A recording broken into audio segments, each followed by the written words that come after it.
अस्सलामुअलैकुम students, I am your computer teacher sir Wali and मैं उम्मीद करता हूँ तमाम बच्चे खैरियत व आफियत से होंगे। और जो लेक्चर्स आपको 3 या 4 लेक्चर चैप्टर नंबर 1 के बताए गए थे वो सारे वो तमाम टॉपिक्स थे जो हमने कवर किए, जो आगे प्रैक्टिकली तौर पे और थ्योरी के तौर पे जो काम आएंगे हमारे। तो मैं उम्मीद करता हूँ कि आपने वो तमाम लेक्चर्स सुने भी होंगे और उन पर जिसमें आपने उनको अच्छे से अंडरस्टैंड किया होगा। ठीक है, तो ये आपके आगे के लिए बहुत बेनिफिशियल होगा। बहुत अच्छी चीज़ें इस बुक में मौजूद हैं। इस चैप्टर में जो आपने पढ़ा वो बहुत एक हाई लेवल की चीज़ें आपने पढ़ी हैं। ठीक है, तो 3 या 4 लेक्चर्स पे मुहित ही हमारा चैप्टर था जो कि इख्तिताम पजीर हो चुका था। आइए क्लास 8 में आपको अब बताता हूँ कि आपने कॉपी वर्क किस तरीके से करना है। तो पेज नंबर आपके सामने मैं आपको बताता चलूँ, पेज नंबर 20 के ऊपर देखें। ये अब आप लोग क्लास 8 के स्टूडेंट हैं, अगर क्लास 6 हो तो उसको बहुत डिटेल में बताया जाता है। अब आप लोगों को जब सब चीज़ें समझाई गई हैं तो आपने इसको खुद परफॉर्म करना होगा। ये है आप सबसे पहली एक्सरसाइज जो आप कॉपी में करेंगे वो होंगे आपके ऑब्जेक्टिव टाइप क्वेश्चंस। ठीक है स्टूडेंट, आपके सामने देख लें, मौजूद है। अब मैं आपको इसकी उर्दू ट्रांसलेशन इसमें आपको पढ़ के बता रहा हूँ, देन आपने इसमें खुद सेलेक्ट करना है कि इसमें बिल्कुल राइट आंसर कौन सा है, क्योंकि मैं ये सब चीज़ें आपको लेक्चर्स में बता चुका हूँ। इट लेट यू इंटर, मैं आपको हिंट भी दे सकता हूँ। ठीक है, तो आप इसको ज़रा गौर से सुनिएगा।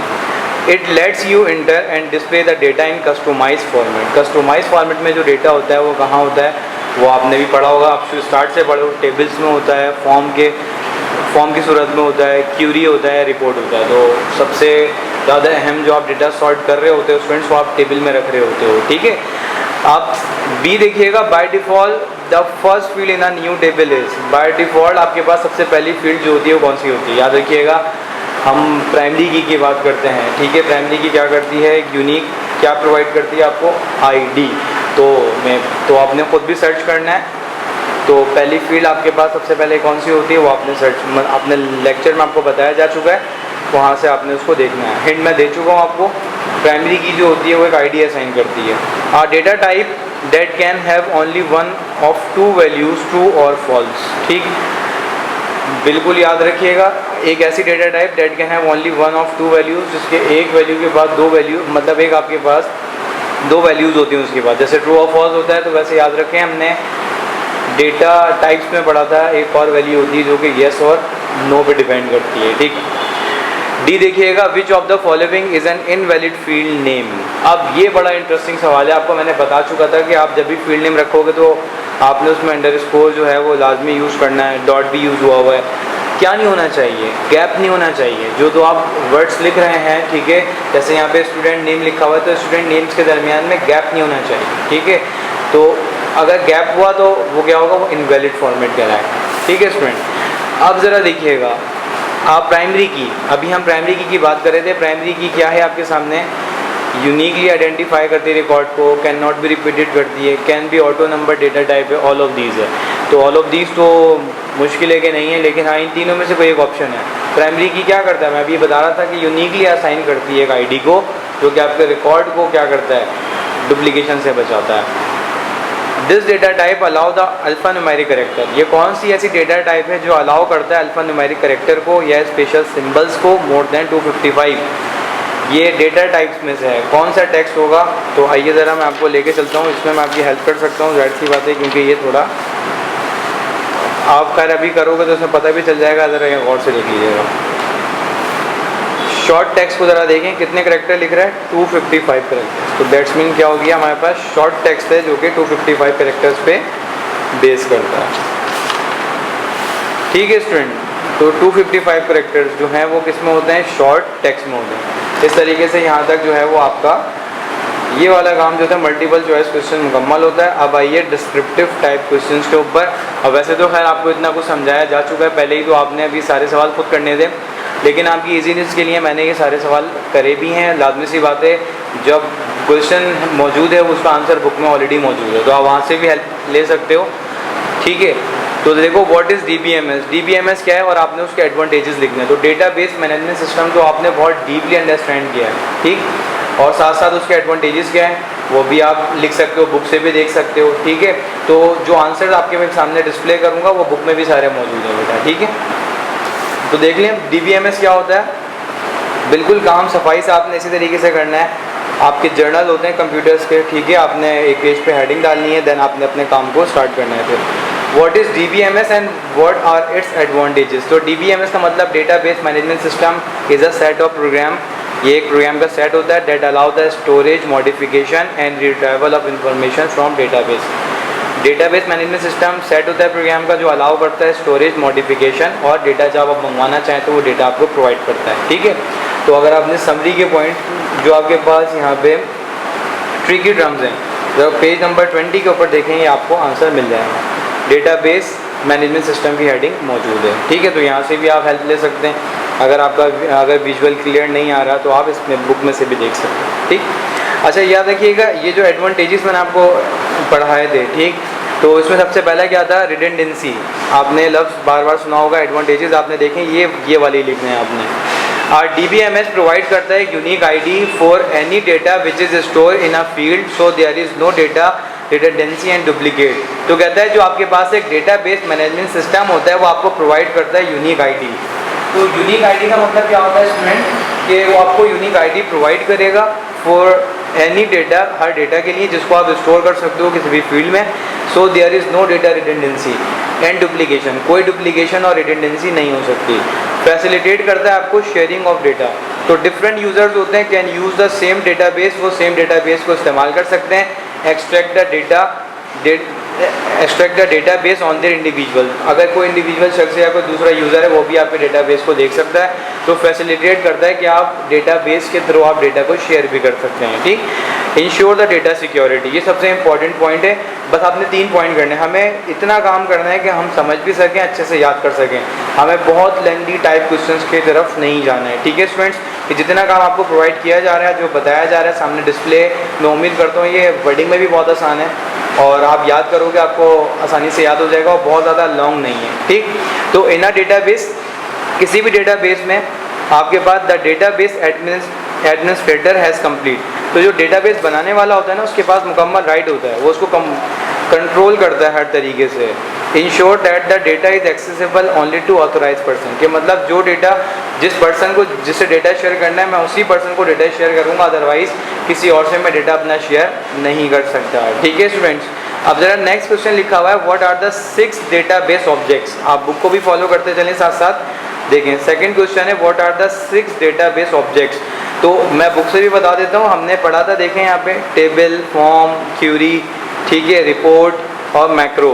तो बुक का पेज नंबर ही बताता हूँ मैं आपको, फिर मैं आपको इसको पढ़ के बताता हूँ।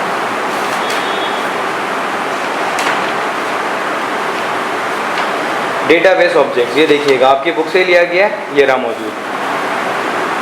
It store the data in database, it let you enter, form की बात कर रहे हैं, it let you enter and display data in customize form. देखें याद आया आपको कुछ? पहला आपका MCQ मैं आपको जो बता रहा था किस फॉर्मेट में होता है, तो फॉर्म की फॉर्मेट में होता है, ठीक। क्यूरी क्या करता है, रिट्राइव करके लाता है डेटा को from one or more table based on selection criteria, ठीक।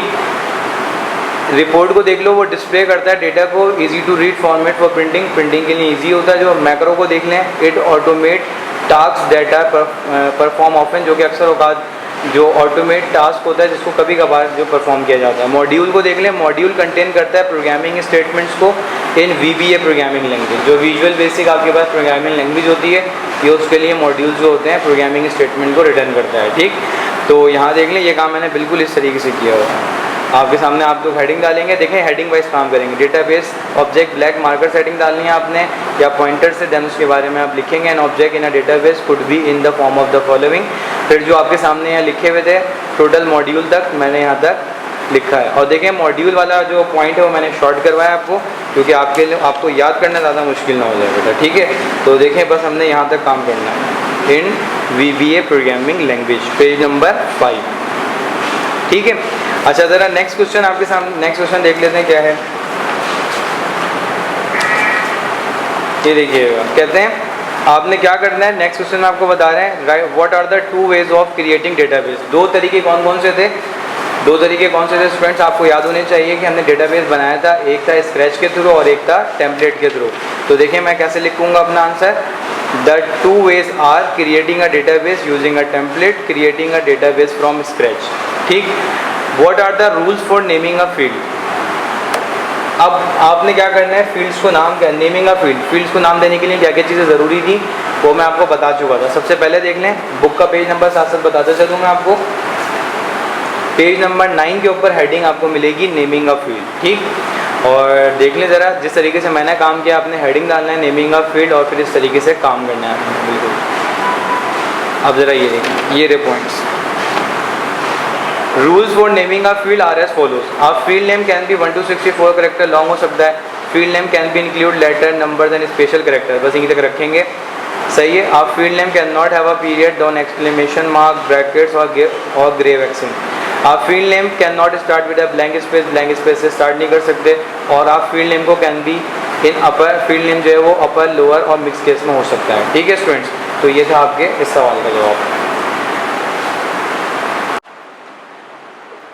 जी स्टूडेंट्स, तो यहाँ पे आपके पास क्वेश्चन नंबर ई आपके पास देखें, list the various data types Access in 2013। करना क्या है आपने, list the various data types, आपने डेटा टाइप्स लिखनी है जो कि अवेलेबल हो आपको इन एक्सेस 2013 में। तो डेटा टाइप्स मैंने आपको बताई थी, ये सवाल आपका लॉन्ग में आएगा, याद रखिएगा। लेकिन मैं फिर इसको भी आपके सामने शॉर्ट करवा रहा हूँ ताकि आपको कोई याद करने में डिफिकल्टी ना हो, ठीक है स्टूडेंट। तो ये देखिए पेज नंबर, आप आएंगे पेज नंबर 10,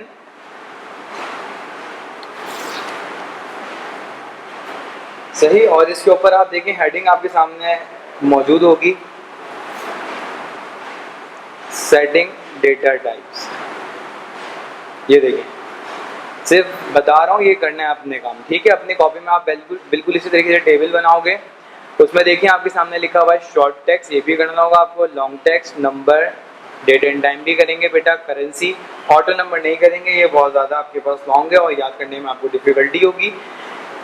अच्छा, यस और नो करेंगे, OLE ऑब्जेक्ट्स करेंगे, हाइपरलिंक कर लें आप लोग, ठीक है, अटैचमेंट और कैलकुलेटेड, बाकी तो सारी ये 1 और 2 लाइन्स की हैं। तो याद रखिएगा आपने ऑटो नंबर नहीं करना है, इसके अलावा टोटल 11, ठीक। तो आपने जो है वो ऑटो नंबर आप अगर निकाल देंगे तो रिमेनिंग आपके पास कितनी बचेंगी डेटा टाइप्स, ये आपके पास रिमेनिंग 10 बचेंगे। तो आपने ये 10 डेटा टाइप भी अपनी कॉपी में करनी है, बिल्कुल सफाई के साथ काम करना है। और जब आप ये काम कंप्लीट कर लें तो अपनी कॉपीज़ को आपने चेकिंग के लिए स्कूल भेज देना है, ठीक है। अच्छा जी स्टूडेंट, इसके साथ ही इजाज़त दीजिए। चैप्टर ये जो आपके सामने मौजूद था, जहाँ तक अभी आपको काम दिया गया, उम्मीद करता हूँ समझ में भी आ गया होगा। अब आपका एक काम है होमवर्क असाइनमेंट, ये आपने बहुत ध्यान से देखना है और आपने इसको सेल्फ करना है क्योंकि ये सब चीज़ें आपको समझाई जा चुकी हैं। देखें यहाँ पे क्या लिखा हुआ है, इसमें आप हेल्प ले सकते हैं। सबसे पहली बात तो ये बुक आपके पास बड़ी सी चीज़ मौजूद है, बुक में सारी चीज़ें मौजूद हैं। सवाल नंबर F आपके सामने मौजूद है, what is the difference between hiding and freezing a field. आप किसी भी फील्ड को हाइड और फ्रीज कैसे कर सकते हो, आपने डिफरेंसेस में लिखना है। तो मैं आपको प्रॉपर गाइड कर रहा हूँ, बुक में इसका आंसर मौजूद है, लेकिन अगर आप इसको सेल्फ स्टडी करके लिखोगे, क्योंकि फ्रीजिंग और हाइडिंग दोनों बहुत इंपॉर्टेंट चीज़ें हैं, तो आपको और ज़्यादा अच्छे से क्लियर हो जाएगा, ठीक। अलबत्ता मैं गाइड करता हूँ। क्वेश्चन नंबर F दोबारा बता रहा हूँ, what is the difference between, क्या फ़र्क है हाइडिंग और फ्रीजिंग फील्ड के अंदर, ठीक है स्टूडेंट। तो देखिए